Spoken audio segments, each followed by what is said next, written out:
cut the wall down in between the columns. Okay, It's just gonna be a low impact, just walking around. you know, when I go to Capitol Library, I always park at CVS and walk back. That's the only smart way. And of course, the parking lot is so tiny. Yeah. Yeah. And we always knew it was marginally parked. We tried to buy the property next door and couldn't get the deal together, and we just don't do eminent domain, just. Will Westman have its own parking? But there's a lot of parking here. You know, in that big CVS North Hill Shopping Center. Okay. Yeah, then there's a walkway that goes right there. I mean, half of it is in the coastal commission, half of it is the nature conservancy, Of course. so you can barely walk there. Without a permit. As a matter of fact, right now, there are 9 nesting bird nests on the ground that cover almost the whole property. We literally have to tiptoe around clearing things and surveying. We have to wait until the birds leave the nest, then we can Yeah. pillage. That's the only word for it. Right? Okay, do it. Yeah, let's do this. We're in.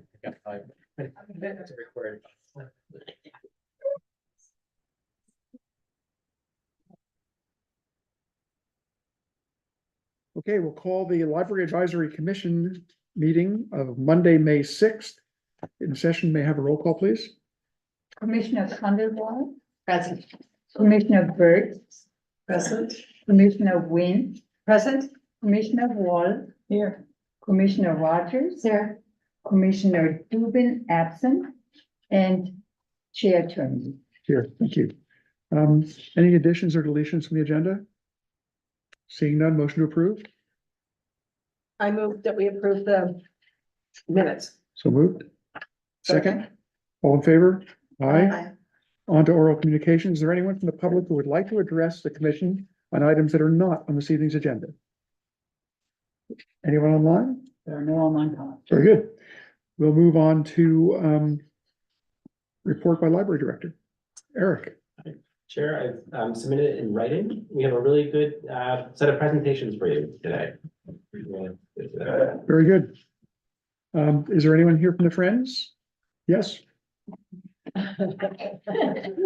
I'm Janice Driscoll. I'm president of the Friends, and I just thought I would catch up a little bit on everything the Friends are doing. You may have heard that Bruce Cotter had to resign in December for health reasons.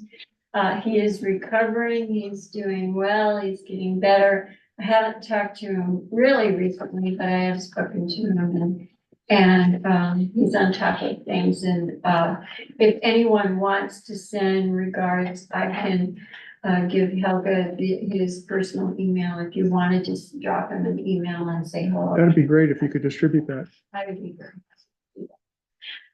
we have an interim executive director since January 2nd, Monica Parikh.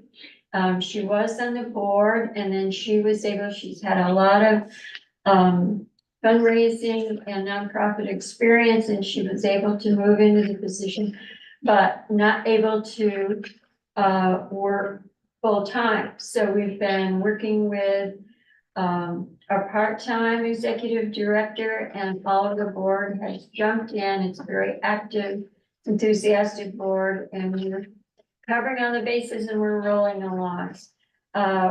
We are in the near the end of the process to select a new executive director. We're just entering the interview process. We had wonderful candidates. We had a rather large number of candidates. We're interviewing 3, so we're hoping sometime this month I'll be able to introduce you to the new permanent executive director who will be full-time. So even with all of that, we're continuing to raise money for the year-round programs. We're going to hear about this summer coming up. The Friends traditionally raise about $25,000 to $30,000 for summer reading every year. And part of summer reading is a year-round program, the READ program, which is a reading comprehension program. We raised about $40,000 to pay the tutors for that. So we're continuing to raise money for that. And you may have heard, we have one more capital campaign left for the downtown ranch. And we are in the quiet phase of that, and we're talking to people, and I am very heartened by the very positive and optimistic response we're getting from the community. If you have any questions about the Friends, I'll try to answer them, but I just have a question, Jan. I should know the answer to this, but the money that the Friends raise for the summer reading program, which I think is very well spent, is that the chapters and the Friends, or is Yes. that just the Friends and then the chapters also supplement? it's the chapters and the Friends, and then community donations altogether for both summer reading and the read program. Thank you, thank you. Anyone else? Thank you, Janice. Okay, with that. Let's see, are there any member reports? Anyone reporting on anything? No? Okay. Go to the consent calendar. Taken as a single motion, and we only have one item, and that's the minutes from our last meeting. Is there a motion to approve? I move approval of the consent calendar. Is there a second? Second. Is there any comments from the member of the public? Seeing none, all in favor? Aye. Opposed? Goes unanimously. Move on to general business. Presentation of summer reading.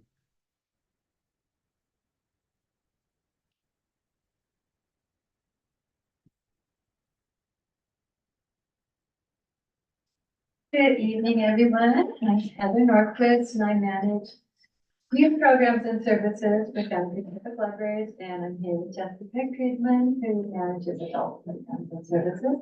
And we are here to tell you about our plans for summer reading 2024. The theme this year is where's the top? Reading, new repeat. Yeah, reading, new repeat. So it gives us the opportunity to talk about and include conservation and environmental awareness in our program. Last year, we enrolled 2,042 children, ages 0 to 11, and 403 teens, and 1,136 adults. This summer, we expect to have significantly more because all of our branches are open. Last year, Apton, Live Oak, and Grants Quarry were closed. The marketing department has come up with a design that combines the reading log with the brochure like before. We'll have all the events along with the log in a pamphlet brochure that we can give to people. We're also including QR codes on bookmarks that take people directly to our summer reading page where they can sign up. And all of our summer reading materials are bilingual.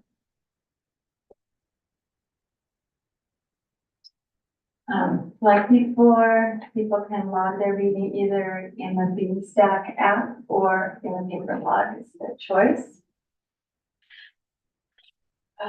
Skip slides, I'm sorry. That's what happens sometimes. I wanted to say that we have a special kickoff events this year. One in conjunction with the Aptos opening on June 1st. The delayed celebration, and one in conjunction with the delayed celebration of the Felton Discovery Park, that's on June 8th. So we hope to get extra participants that way too. Our incentive this year for children ages 0 to 11, like before, they will get a book when they read 5 hours. And the books are, they can choose from a variety of age of reading levels and in Spanish or English. And then other incentives are when they sign up, they get a coupon for Atlantis Fantasy World for a free graphic novel, and they get a Boardwalk Bowl pass. And then at 5 and 10 hours of reading, they will get a raffle ticket. And also, if you see in the bottom corner, there's a sea otter. This year we custom designed. We are still choosing which ones, but water bottle stickers that will have local wildlife. So that will be, and because people kind of felt like if all they were getting was a raffle ticket, they wanted something tangible at those intermediate hours, I guess it's 10 and 15 hours. So they'll get a raffle ticket and a water bottle sticker. And that's for the teens and the children. And then, like before, we have the grand prize again, which will be a $500 gift certificate to the bike shop of their choice. And that's for children and teens.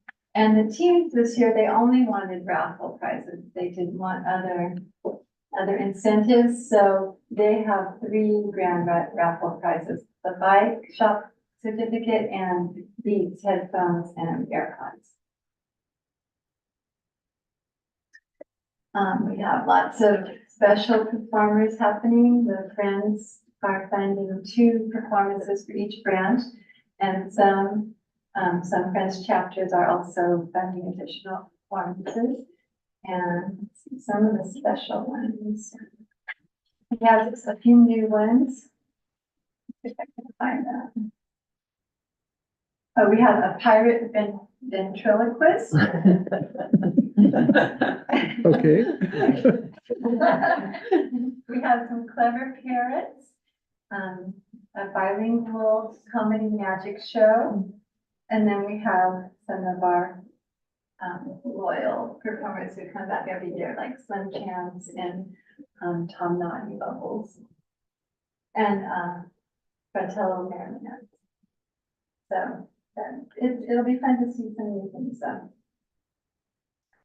Our youth librarians are planning to offer a variety of fun, craft, and STEAM programs. We tried to make them incorporate recycling, so you see that in our offerings. That's book bag decorating, rock cleaning, and making a robot out of recycled materials. We also have Save the Bees, native flower seed plant. And we're going to do lunch at the library again this year. We got a grant fund for $9,600.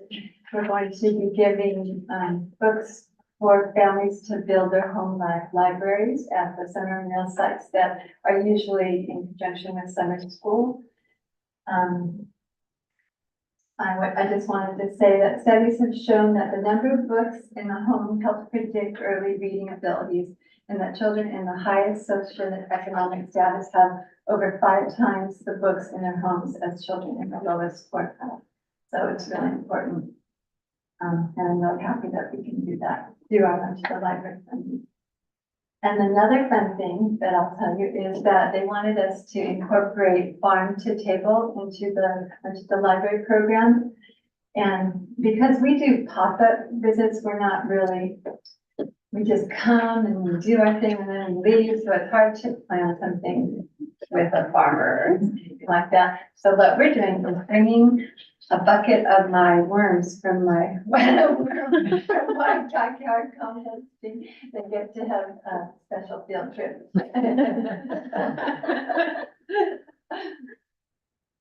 And now I'll never forget the question.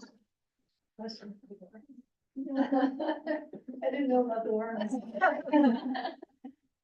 So I'm Jessica Goodman. I manage adult programs and services, and I'll give you some of the highlights of what we're doing for adults this summer. Many of them do connect with the themes of ecology as well as, of course, reading.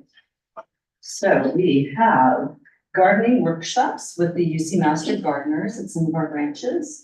We will also have talks about air quality and environmental sustainability with electric vehicles.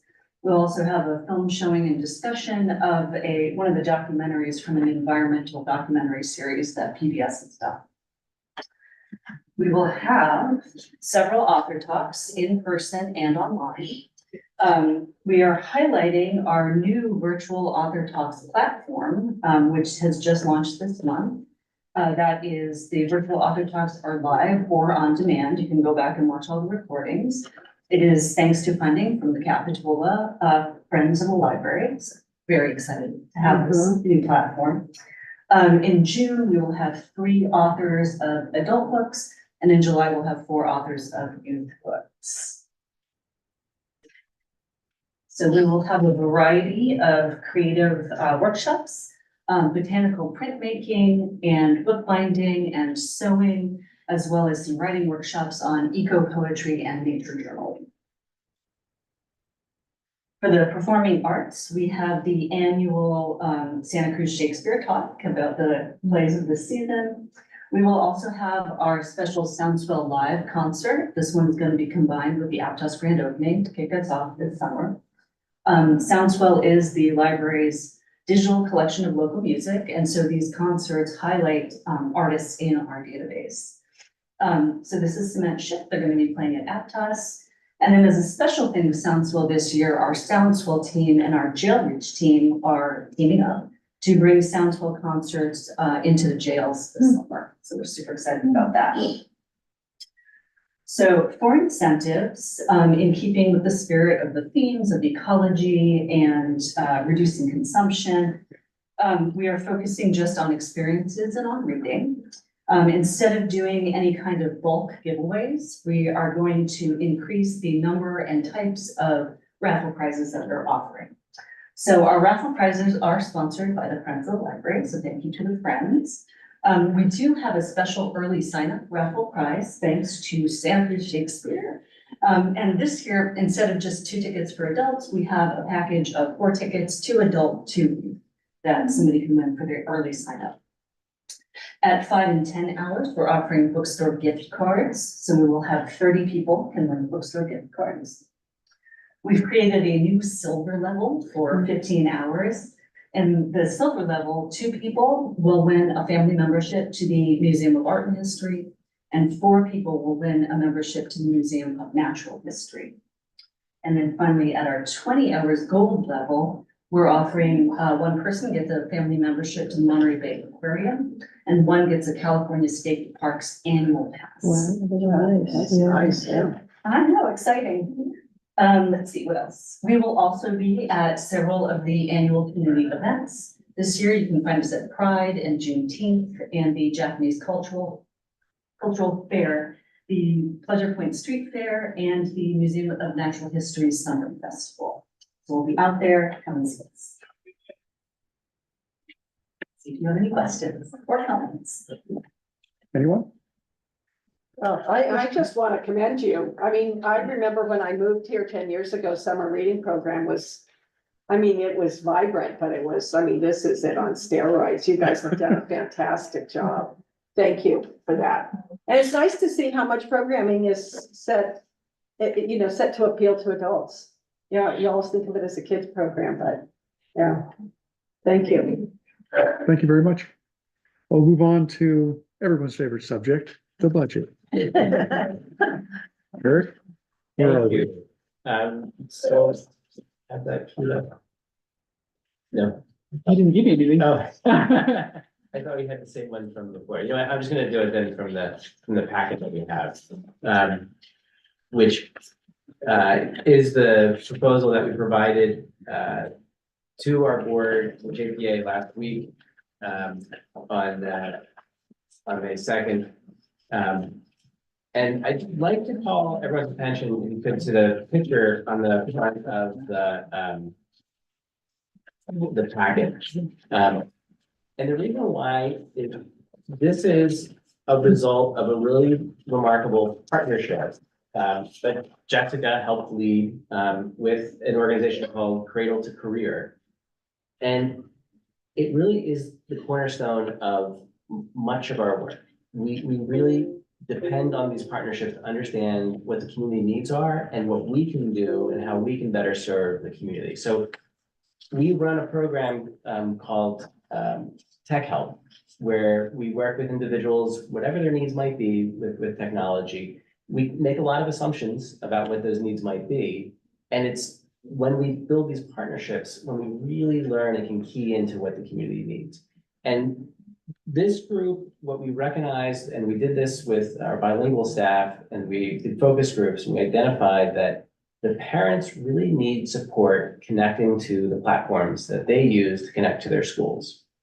And that's how they understand what support they need to provide to their kids, how they can learn from their teachers what they need to do to support the kids.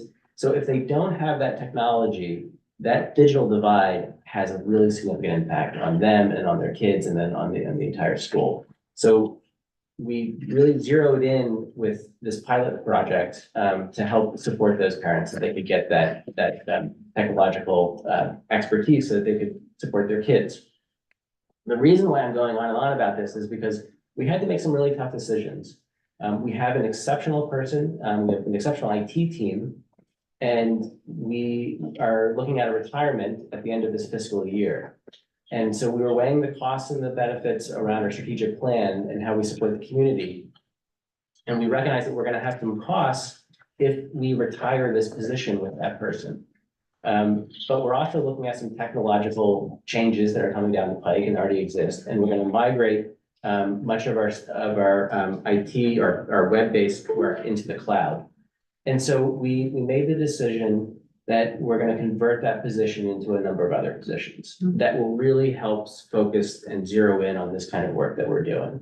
So one of those is gonna be to create a new librarian position that will be dedicated to La Selva. So far, all of our branches have at least one dedicated librarian, except for La Selva.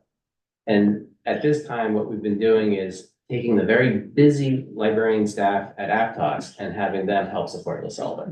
So this does two things. It helps focus that attention both on La Selva, but also on the community around it.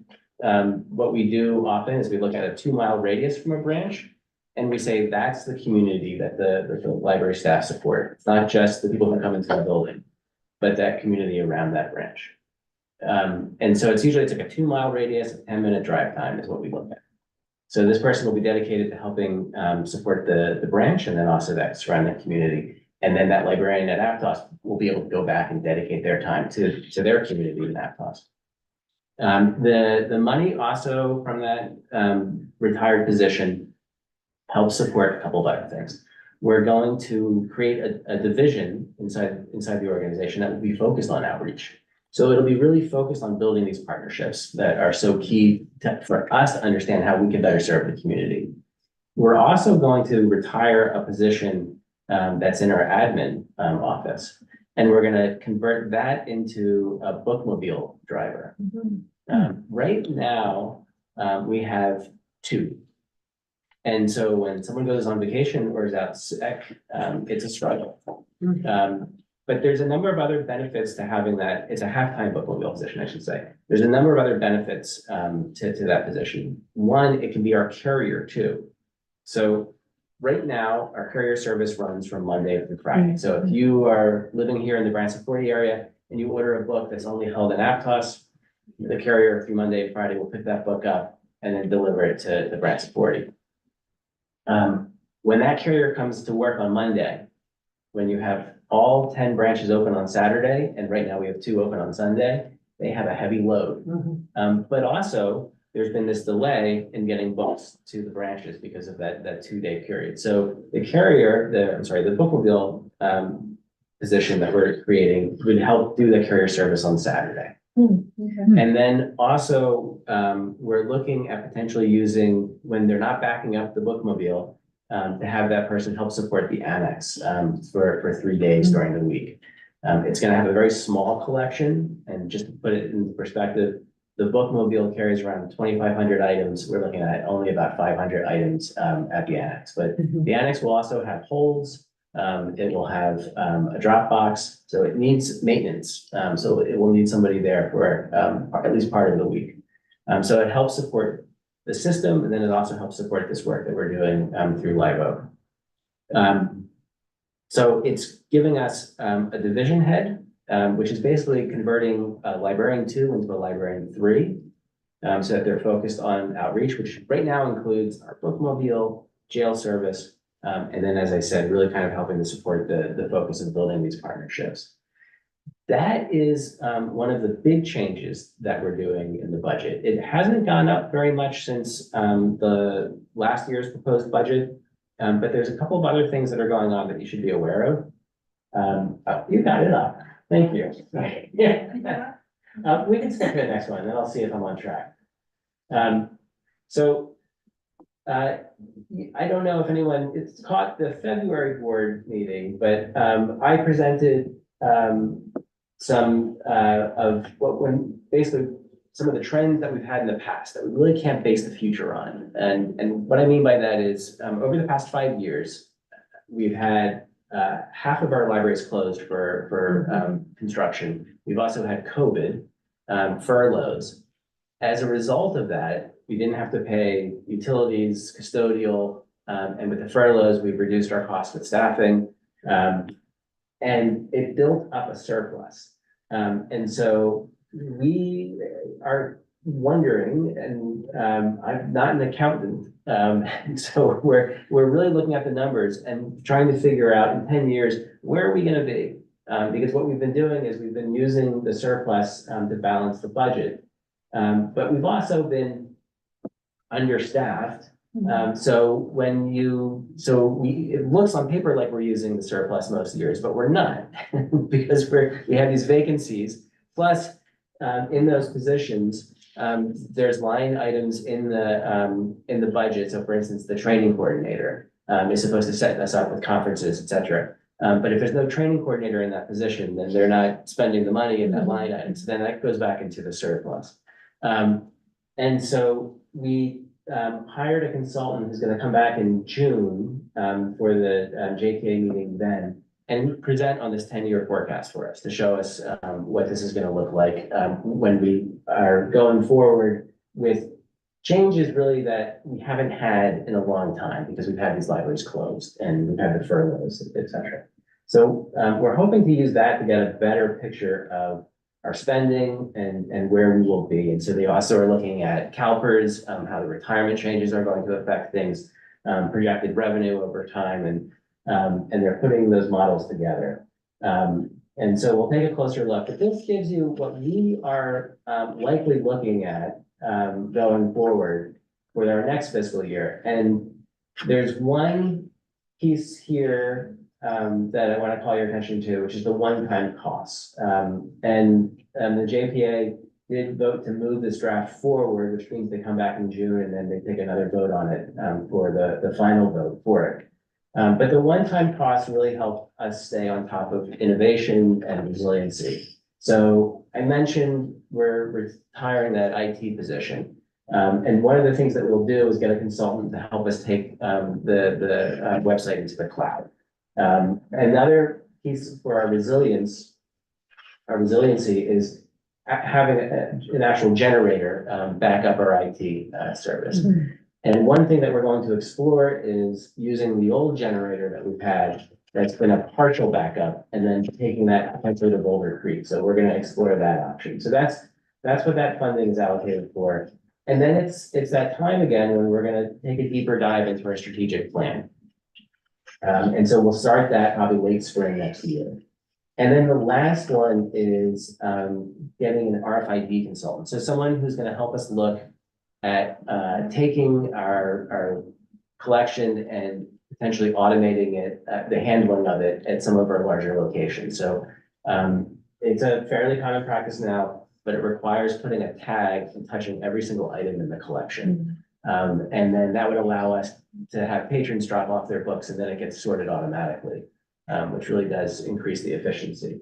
So those are the one-time costs that we're asking for. And then you can see above it where it says 566,174 is what we're taking from the surplus to manage some of the increases overall. And most of those are things that are already baked into our personnel costs. So our personnel costs went up a little over 5%.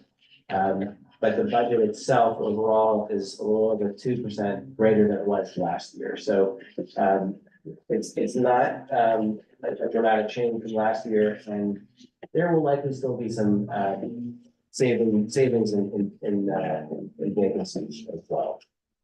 I think we should probably go through this. May I ask a basic question? Could you mind educating me a little bit on this, on the unrestricted fund balance?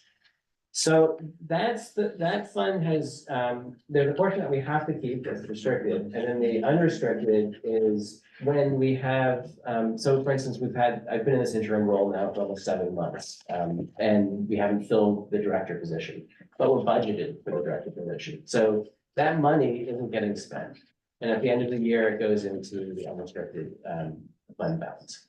And so that's one example of it. Another example that feeds that unrestricted balance is when we were closed and we didn't have custodial service, we didn't have to pay for custodial service or security or utilities. It was all budgeted for, but since we didn't spend it, it goes into the unrestricted. And so it did balloon during a period of time when we had all these buildings closed.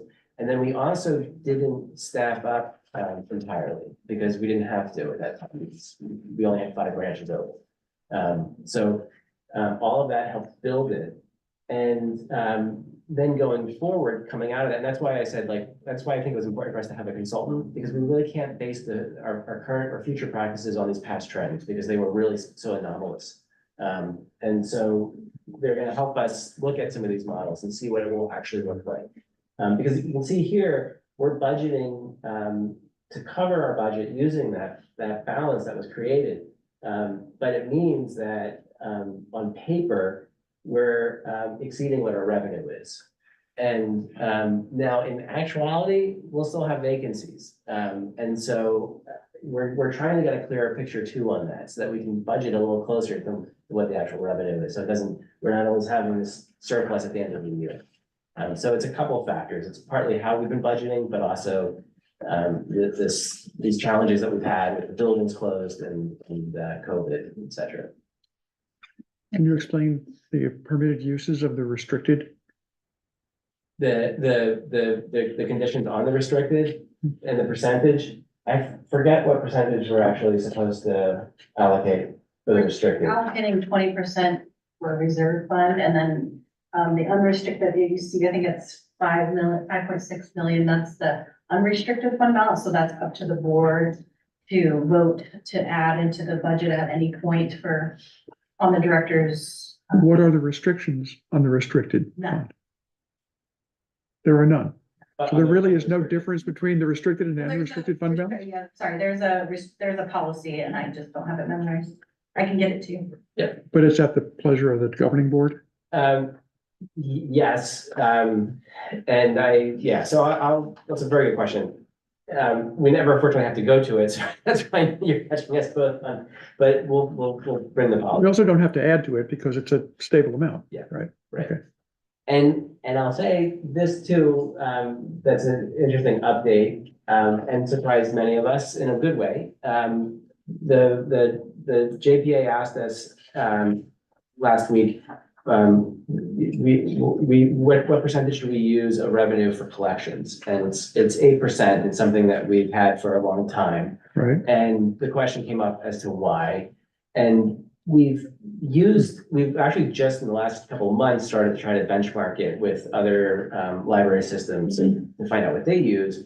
The answer to the why, Janice was in the audience and helped answer that, because some time ago, we did benchmark it against the entire country. That was the average, was 8%. Right. But the pleasant surprise was, they said, why don't you take it up to 10%?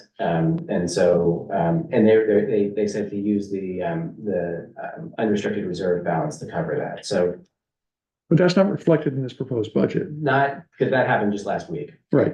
So, Okay. so we'll bring forward an updated recommendation for them. Why was last year so much more than 8%? No, it's always been 8%. They asked us. But the amount seems to be more than 8% of the income from last year, or am I misunderstanding? Because you're showing, I believe, a $250,000, $228,000 difference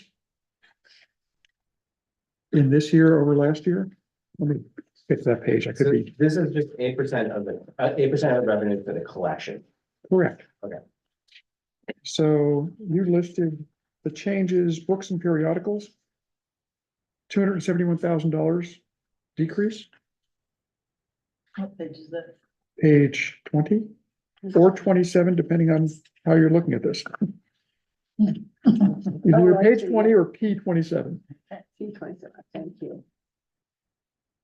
So my question is, how did it go down that much if we only went down by 0.9% in revenue? it may be.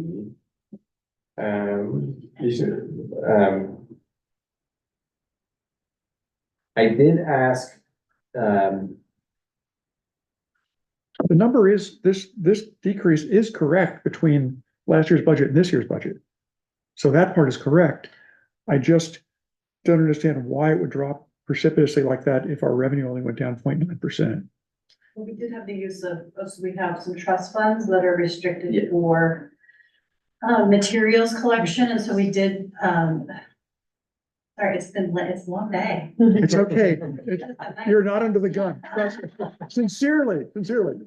So we did, use the funds and I think the McCaskill Visually Impaired Trust Fund to augment some purchases we wanted to make during the year, so those got transferred into the budget for books and materials. Guys, that's why that number isn't a flat 8% of last year's revenue, because there were other funds, whether we grant or different Correct. endowments. that's right. I got it. No, very It shocked me to see that large a decrease in our collection Mhm.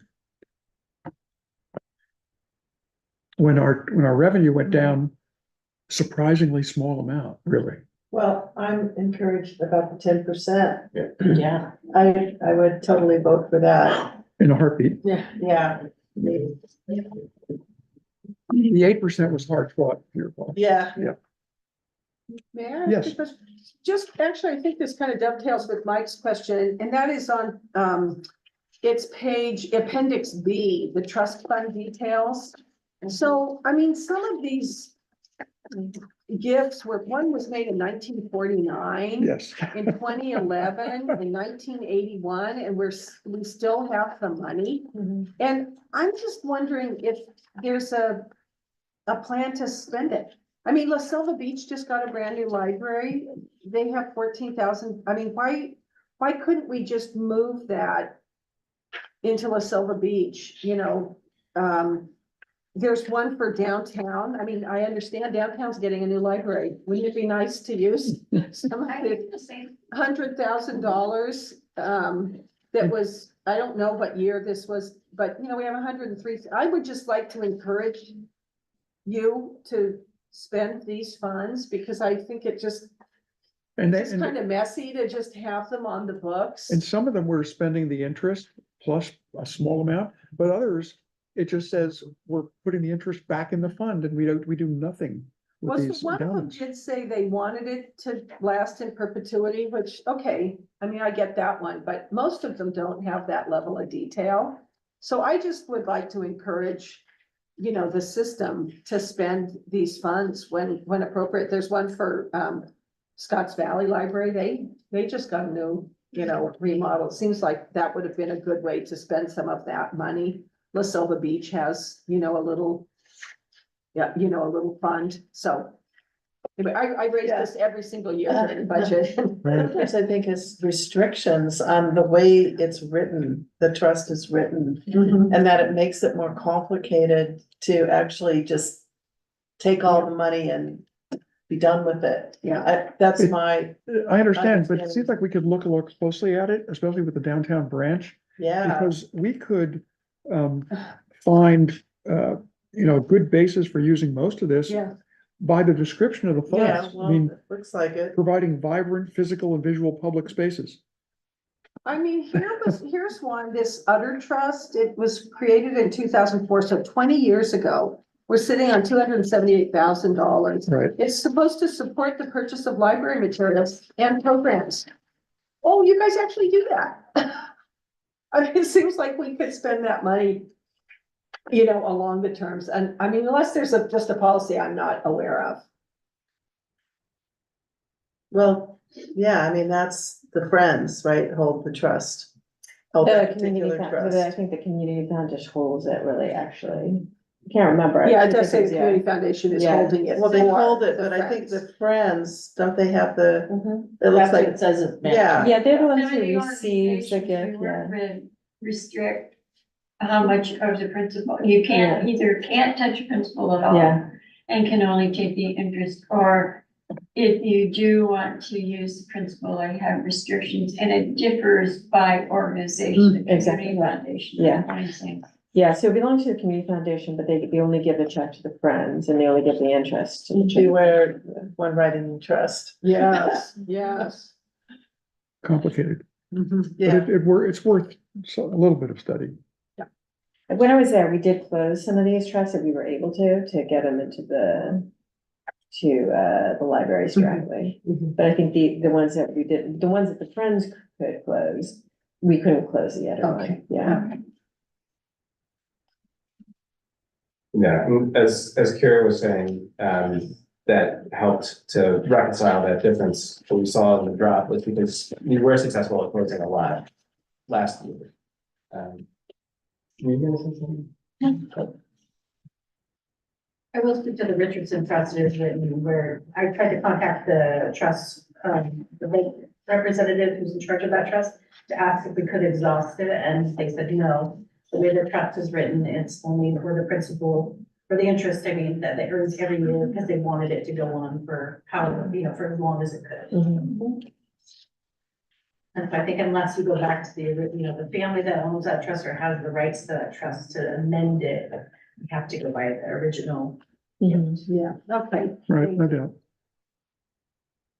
Eric, the outreach vehicle being replaced, that's the bookmobile, is it not?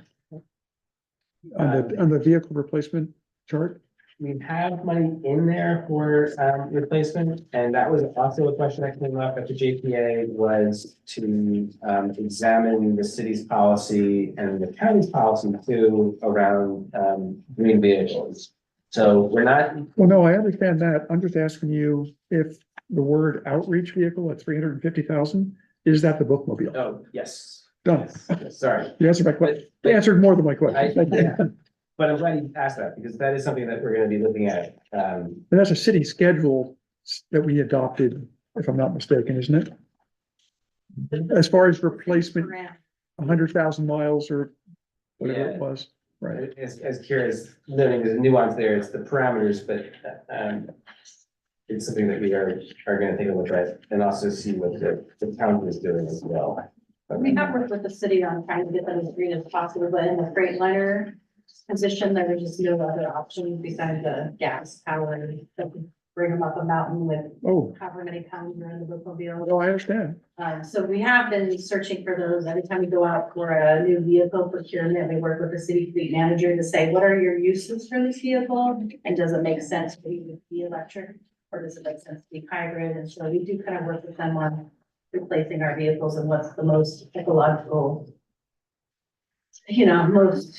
Believe me, that electric or that bookmobile, the cost of it, it falls in comparison to the cost that we're spending on electric garbage trucks. Yeah, sure. Believe me, that's a bargain in spite of the fumes. And something that we would examine too is, if we're gonna replace it, do we replace it so that it's, the same size as that bookmobile?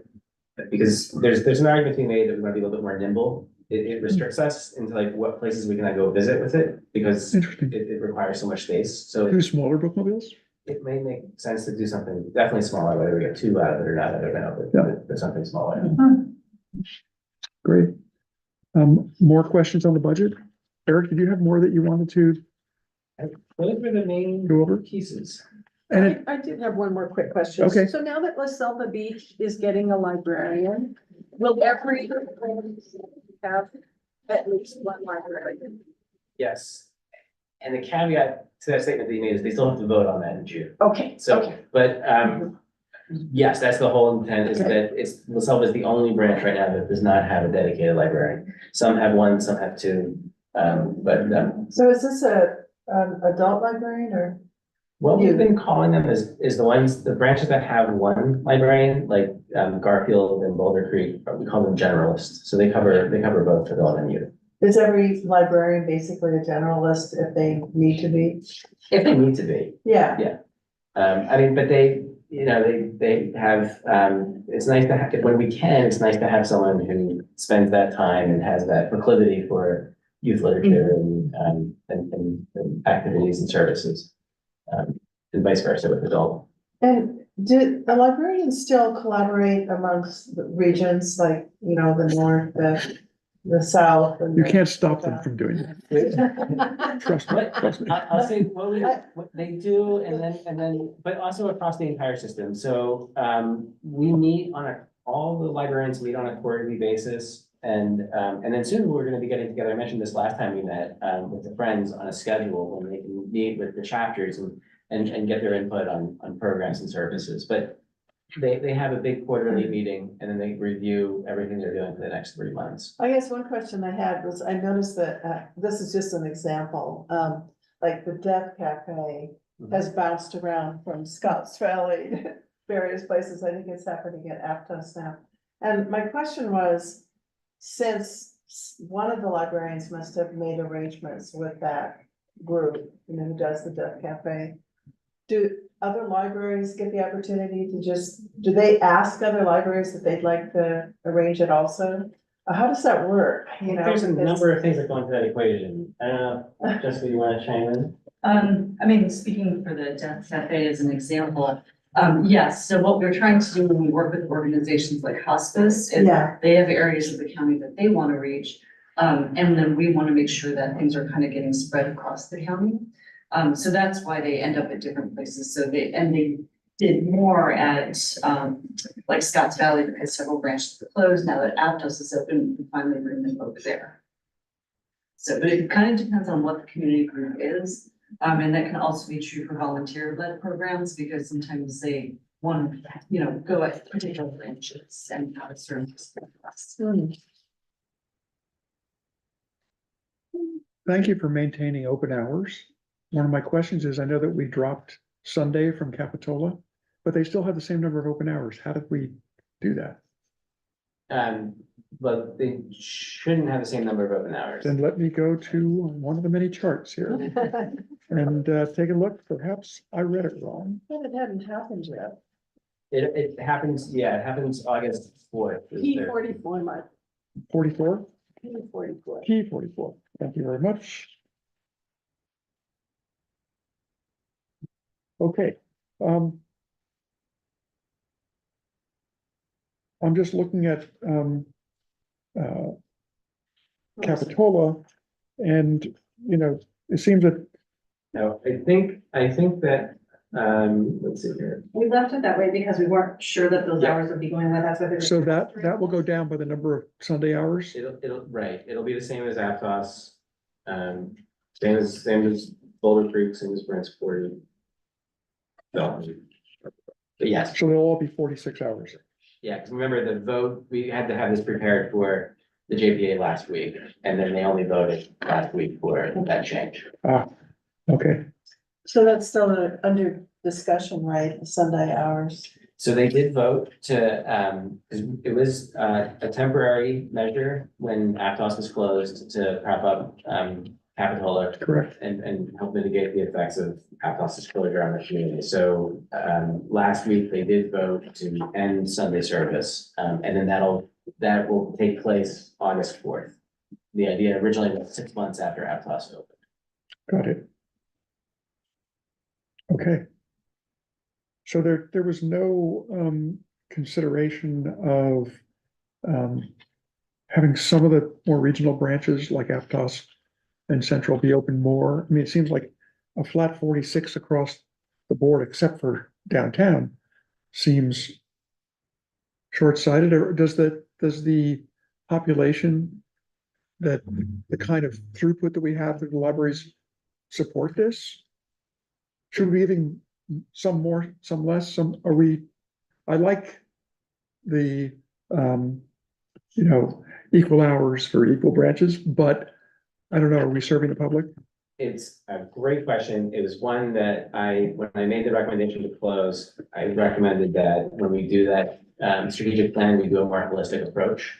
Or a holistic dive into what the community needs and then figure that out. There's always been this argument back and forth between we want consistency.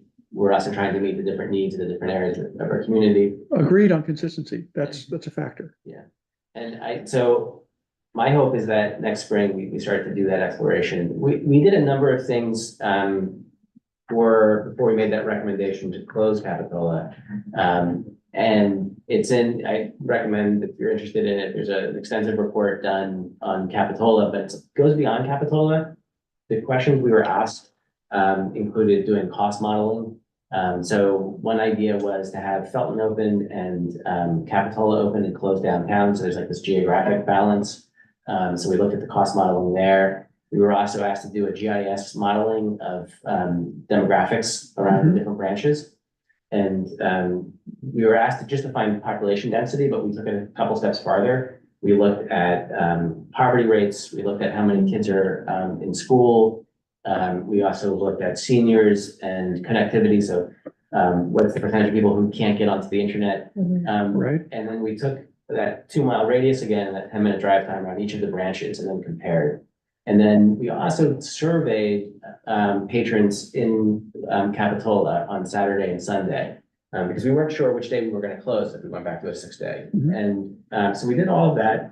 And the analysis pointed that within our strategic plan, it's important for us to keep downtown open because of the population that it served. And Understood. so, but again, in that report, I was also still recommending that we do a deeper dive and go beyond just those 2 models that we're examining, and then look at the entire county and see what we need to do to better serve them. And one thing that this system has done in the past, I think it was before COVID, I know it's before COVID, that I think is worth looking at again is having in some geographic areas evening hours to help better serve working families. And so we're gonna look at all of that in the spring and really do the analysis that it needs. And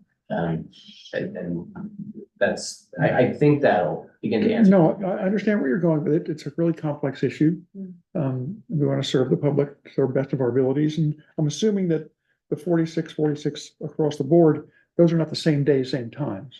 No, it's consistent. That was. It is. The previous director had said we want to be consistent so that patrons know when their libraries are open and when they're closed, and they get the same experience. And So it's the same hours and days for every branch. with one exception, La Selva. Okay, La Selva, so every branch is 6 days, and I should say 2 exceptions, and then downtown is 7 days. Right. But La Selva is 5. Eric, I would say with your modeling, in terms of the valley, 2 miles isn't quite right. Because it's 3 miles to Ben Lomond, which is actually a big part of population. Extra miles, you know what I'm saying? It's like, the population is more spread out than say along the Highway 1 corridor. So I don't think it's quite accurate. I don't think you kind of get the whole picture if you just use the 2 mile radius for some areas. I don't know how you would, I think it needs a correction, but I'm not saying how you would do that, but it doesn't quite make sense. I'll tell you a quick 30-second history behind where that comes from. And we actually used 2. We used a 10-mile drive time and a 2-mile radius. 10-minute drive time. 10-minute drive time with a 2-mile radius. And it comes from, if any of you, I'm sure many of you have, when we've had the architects come and they do their research and when they do the focus groups trying to find out what people want in their library, architects frequently rely on this 2-mile radius. And I had heard for years and years this quote whenever I met with the architects, and I always wondered where did that come from? Because the idea is if you go beyond 2 miles, it's highly, not saying it won't happen, but it's unlikely that someone's going to make that trip and use the library. Usage of the library falls off very dramatically if you go beyond 2 miles. Even though people in the valley go half that distance to get to their mailbox. It's actually really different. Yeah. 2 miles doesn't get you very far. Yeah, but in terms of usage, that's typical, and I always wondered though, that's what I was told, and that's what we wondered where that came. So we did a little research ourselves to find out where did that come from, because we were wondering. And we needed something to model, to look at, when you do a GIS, you have to tell the person who's doing that, you have to give them some parameters in order for you to get demographics back, otherwise it's, you need something to compare from. Where did it come from? A research study in 1980. And so then we followed that out though, because we said, well, obviously things have changed since 1980. So we looked at the research and then went beyond that. And as all research does, it builds on one another. And then that's where later down the pike, somebody said 10-minute drive time is a better indicator of when people may or may not use a library. Hmm. So we used both. Where the 10-minute drive time in a rural area will get you further than a 10-minute drive time in downtown Santa Cruz. Yeah. Got it. Yeah, interesting. Heading the traffic. Yes. But very good questions, and it's something that, we'll have to add to the conversation when we start analyzing this in the spring. And that's why I recommend it too. I mean, this was an analysis that we followed up from questions that we got in February. And we put it together, for last week's, but I think, and I did say, requires a deeper dive. Understood. Yeah. Okay, anything else in the budget? Are you looking for us to give you a vote on how much we support this wonderful budget? We do have a, We do have an action item, right? I know you have a comment. Oh, I'm sorry, we have a cop. Then bring it on. All right. What does Judy have to say? This is actually Jesse Bunker Maxwell. Oh, okay. You have been given the permission to speak.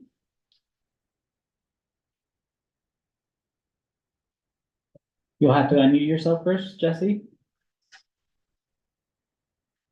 There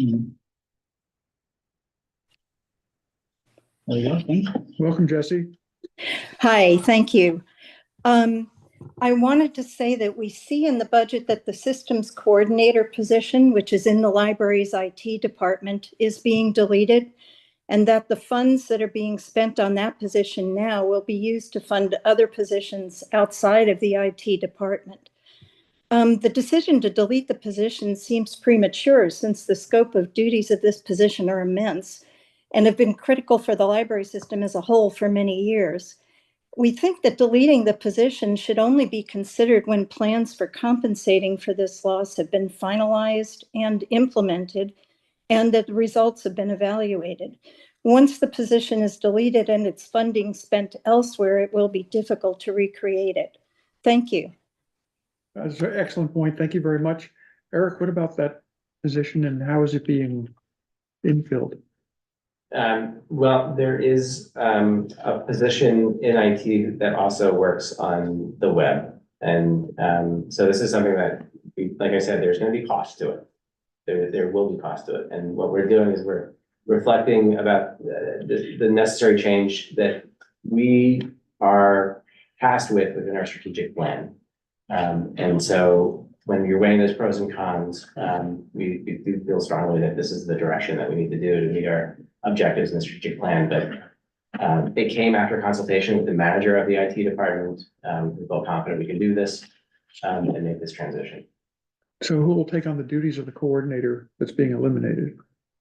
It's going to be both shared, but also we're going to make a transition using a consultant to take it into the cloud. Okay, so you're going to outsource a lot of the duties, in other words. Some of them. Good, okay, so nothing's going to fall by the wayside. I think that there will be some costs initially. I don't think you can make a transition like this and it's not going to be without some costs. Cost in terms of services or? Usability. Okay. And change is going to be a challenge. This is a significant change. But I think the cost of not doing it is that we don't have a librarian serving LaSelva and the community beyond. We don't have a division head helping to support building these partnerships. We're trying to weigh the pros and the cons with this, and I think it points to making this. So it remains to be seen how much pain we will cause the general public with the change. But we're going to keep our eye on it, I'm sure. Great. Any other questions? Anyone else online? No, that was No? your one. We're all good. Then I believe this is a recommended action to accept the draft library operating budget. Is there a motion? Is I make the nothing. there a second? I'll second. Okay, I have a roll call vote on that, please. Yes. Sorry. Commissioner Condelwart, Aye. Commissioner Gert, Aye. Commissioner Wynn, Aye. Commissioner Ward, Commissioner Rogers, Aye. and Chair Turner. Aye, unanimous. Thank you all. And speaking of someone talking to us online, our last item is, meeting support, virtual participation versus live streaming. Eric, do you want to report on this? Sure. So this is something we discussed last time that we met, and we wanted to outline the things that we're not losing, when making this change. And also just to underline the fact that what we're doing too is mirroring what the JPA, it has adopted. So we, allow, of course, and invite the public to email if they have comments, if they can't be here. And then it does get added to the report. We don't read the email at the meeting, but it's noted that there are additions to the agenda. So that's available in the report. And it's the same process that we're now moving forward with the JPA. The public can still watch the meeting. And they would just need to send their questions ahead of time to the clerk.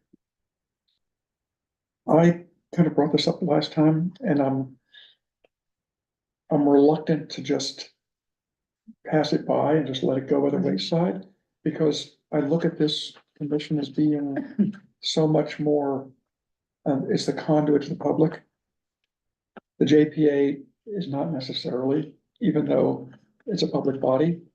I think we are far more connected to the public, real time than the other bodies. And if it's not a great expense, I think it's important to keep that, even though we had one comment, that's one comment we wouldn't have had. And it was an important one. How does everyone else feel about this? I don't know. I'm on the fence. I'm like somewhere between sure, what the hell, and I'm gonna hold my breath till we do this right. So, I mean, on the last few ones, I would want to know, I understand if we're using this virtual way to come in for people who have accessibility problems.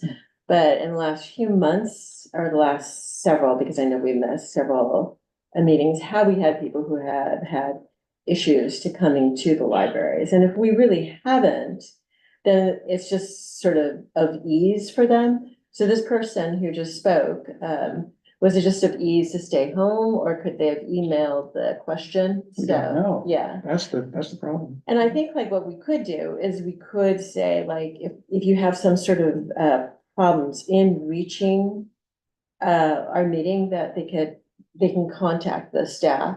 And at that point, we would make it more of a online system. But in other words, if we're saving resources for the staff by just not having that. So to me, it would be, yeah. That was my primary question. I don't know that it's a heavy cost, whether it be in time or money, to continue doing it the way we've been doing it. I kind of feel the same way. I mean, if we really want to be accessible, I mean, we've learned a lot since COVID. There's not a lot of silver lining in COVID, but I do think we've learned about accessibility. And when I see this, there is no fiscal impact.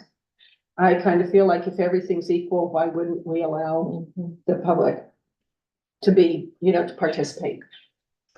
Nancy? Yeah, I agree. I know years ago, there were always a lot of people that came to the Joint Powers meeting, sitting in the audience and so forth. And we want more public participation. We want the public to be buying into this great institution of the library. And so if we cut off all kinds of communication, then I don't think it's a good look.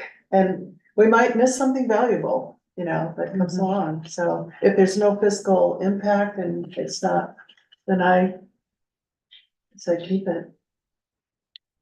Anyone else? I thought your point was that there was an impact, that you have to have more staff. It doesn't affect us on a budgetary thing. We just have to move staff around, and that's what we do. We just have to ensure that two people aren't taking vacation at the same time, and then it does add a little bit of a change to people's workload. But from a fiscal standpoint, it's a net zero. That's what I was talking about, is that we're wearing on resources that could be put to something else. So. Possibly. And yet, every other month for one meeting seems like not a heavy lift. Well, to prepare and everything, it's probably like 4 hours. I don't know. Can you quantify what it means to keep it live? Well, we need, two staff here. So that's really what it comes down to is, you know. One additional person at the meeting. We're not closing all the avenues. They can email, they can contact the staff. And I was thinking if they do have accessibility issues, they can contact the staff, and at that meeting that they want to come to, we could put the program in place. Makes it a little clumsy, but It I understand your does, point. And, I mean, then you basically have to say, hey, I have a That's disability. You know, instead of just, you know, leveling things out. Letting them feel. Mhm. How often, I mean, I guess we don't know. I mean, we probably can guess, but. We usually get at least a comment. It's not like it's robust. It's not like we have a town hall going on. Uh-huh. So I understand that. That's why I was on the Yeah, fence about it. You know, the other thing is that while this is open to the public, this meeting is, sometimes it's not quite clear how to get into the meeting rooms. Like when we were at Scotts Valley, it was like, we weren't sure people were in the front, trying to get in the back. I mean, it was complicated. So Yeah. even here, I mean, I guess you could have somebody, oh, there's a door open. over It's there. far better here. Yeah, And- this is pretty good access. Places that have- If you live in Boulder Yes. Creek and we're meeting in Aptos, that's just a long way to go, you know, Yeah. or if you live in Aptos and we're meeting in Boulder Creek, I mean, Sure. it's a big county, and if we do want people to participate, and you know, sometimes the conversation can be such that, like, you didn't anticipate it veering off, but it did. And then, well, you made your comment by 3 o'clock, so now you don't get to comment. Then perhaps we can get a motion one way or the other and see how the commission falls and leave it with you. So, I'd almost rather just table it for right now, and maybe take it up again in 6 months or right, something. and there is a hand raised online for a real-time comment. So, caller, Jesse, you, are given permission to speak? I just wanted to say that I agree with Mike Termini completely, and that frequently, comments are sparked more by the discussion amongst the commission members than by the agenda topic as described, you know, in the agenda. So it is nice to be able to respond to what you're focused on rather than what the agenda said as far as the topic went. Thank you. thank you. Okay, is there a motion? Well, I'm thinking we just table it for another 6 months Motion to table for 6 months? I'll And, second that. and it will remain in place, in place. live comment for Yes, 6 months, and we'll review it. I'll second that. Okay, all in favor? Aye. Aye. Opposed? No abstentions, so.